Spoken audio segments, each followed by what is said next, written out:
जिसका जलवा कायम है उसका नाम मुलायम है, यानी मुलायम सिंह यादव। दो प्रधानमंत्री बनाने वाले लालू प्रसाद यादव भी यदुकुल के वंशज हैं।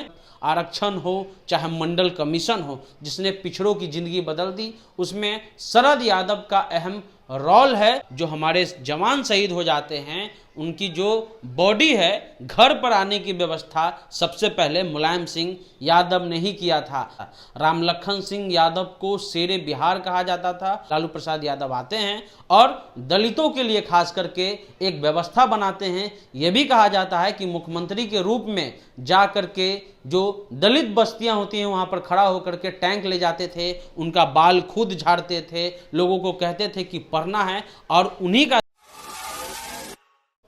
आज और कल जन्माष्टमी है। यदुकुल के भगवान श्री कृष्ण का जन्म होगा। पटना में कई जगह पे कार्यक्रम हो रहे हैं, लेकिन यदुकुल से आने वाले 5 बड़े राजनेता के बारे में आज हम आपको बताने जा रहे हैं, जिन्होंने देश दुनिया में और भारत में जो है नाम रोशन किया। सबसे पहला नाम आता है चौधरी ब्रह्म प्रकाश यादव का। दिल्ली सल्तनत, यानी कि कहा जाता है कि दिल्ली की जो गद्दी है वो देश की गद्दी होती है, वहाँ के पहले मुख्यमंत्री रहे चौधरी ब्रह्म प्रकाश यादव। दूसरे नंबर पे आते हैं राम लखन सिंह यादव। आप इस नाम से वाकिफ होंगे क्योंकि ये बगल के ही यानी पटना के ही हैं, और उसके अलावा आरा से लोकसभा चुनाव भी जीत चुके हैं और कभी कांग्रेसों के सबसे बड़े नेता हुआ करते थे और इनको शेरे बिहार कहा जाता था। राम लखन सिंह यादव को शेरे बिहार कहा जाता था, और आज भी इनके नाम से जितनी यूनिवर्सिटी है या जितना कॉलेज है, शायद ही कोई नेता के नाम से हो। हर जगह में शिक्षा के क्षेत्र में राम लखन सिंह यादव ने एक बड़ा पैठ बनाया है, और यह भी कहा जाता है कि जो सामाजिक न्याय की जो चेतना जगी, उसके पीछे राम लखन सिंह यादव का एक बड़ा अहम रोल है। तीसरे नंबर पे आते हैं पेरियार, यानी कि ललई सिंह यादव। ललई सिंह यादव कौन है? सच्ची रामायण वाले ललई सिंह यादव, जो हाई कोर्ट और सुप्रीम कोर्ट में जा करके भी केस जीतते हैं, और जो एक तरह से अंधविश्वास है, पाखंडवाद है, उसके खिलाफ लड़ाई लड़ी। और जब उनको चुनौती दिया गया तो सिर्फ हाई कोर्ट से नहीं, सुप्रीम कोर्ट से, क्योंकि उन्होंने जो किताब लिखी थी उसको उत्तर प्रदेश के सरकार ने बैन कर दिया। बाद में मामला इलाहाबाद कोर्ट गया, इलाहाबाद कोर्ट से भी जीते और सरकार को उनको एक तरह से हर्जाना भी देना पड़ा। उसके बाद आते हैं जिसका जलवा कायम है उसका नाम मुलायम है, यानी मुलायम सिंह यादव। नेताजी के नाम से फेमस है। पिछले साल उनका निधन हो गया है। कहा जाता है कि उत्तर प्रदेश के राजनीति को और देश के राजनीति को किसी ने बदला है तो उसका नाम है मुलायम सिंह यादव। अभी उनका एक वीडियो भी वायरल हो रहा है, जब संसद में भी बोलते थे तो उनका एक तरह से गूंज होता था। और आज उनकी ही विरासत है कि जो पिछड़ा है, खास करके जो उत्तर प्रदेश में जो पिछड़ों की राजनीति है, उसमें मुलायम सिंह यादव का एक बड़ा अहम रोल है। यह भी कहा जाता है कि जब रक्षा मंत्री थे तो उन्होंने चीन को जो है लाल आंख दिखाए थे।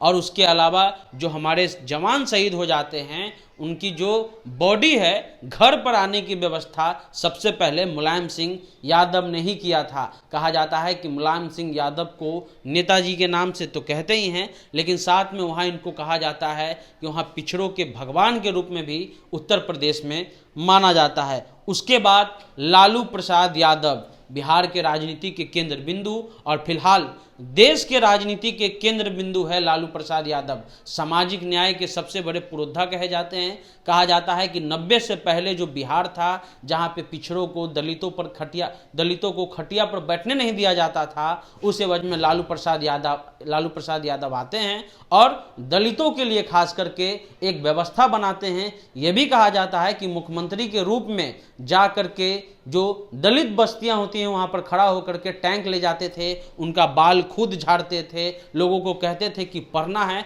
और उन्हीं का देन है कि अनुसूचित जाति के लिए अलग उन्होंने स्कूल भी बनवाए। और ये भी कहा गया कि लालू प्रसाद यादव ही थे जिन्होंने बिहार की राजनीति को बदला, और बिहार के राजनीति के साथ साथ देश के राजनीति में भी उनका सीधे अहम हाथ है। दो प्रधानमंत्री बनाने वाले लालू प्रसाद यादव भी यदुकुल के वंशज हैं। और अब हम नाम ले रहे हैं शरद यादव का।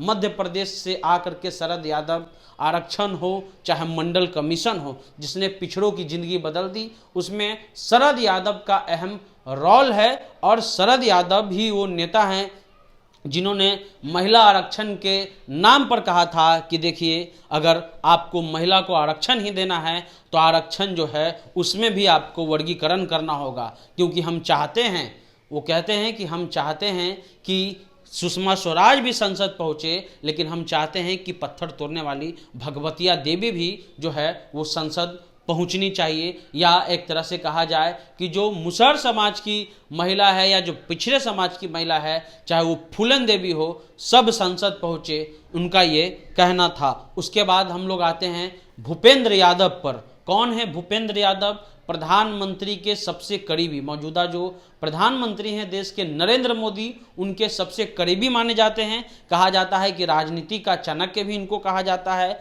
बिहार से लेकर के उत्तर प्रदेश और कहाँ पे क्या राजनीति जो है प्लान होगा, उसमें भूपेंद्र यादव का एक अहम रोल है। अभी केंद्रीय मंत्री हैं, इससे पहले प्रभारी भी थे बिहार के। और भूपेंद्र यादव का भी अपना एक राजनीति जो है एक तरह से वो पैठ है। यानी कि ये जो यदुवंश कुल के जो नेता हैं भारत में, उन सब का नाम हमने आपको बताया है। अगर आपके तरफ से भी कोई है तो नीचे कमेंट करें। उसके अलावा आप द इंटरव्यू इंडिया देख रहे थे।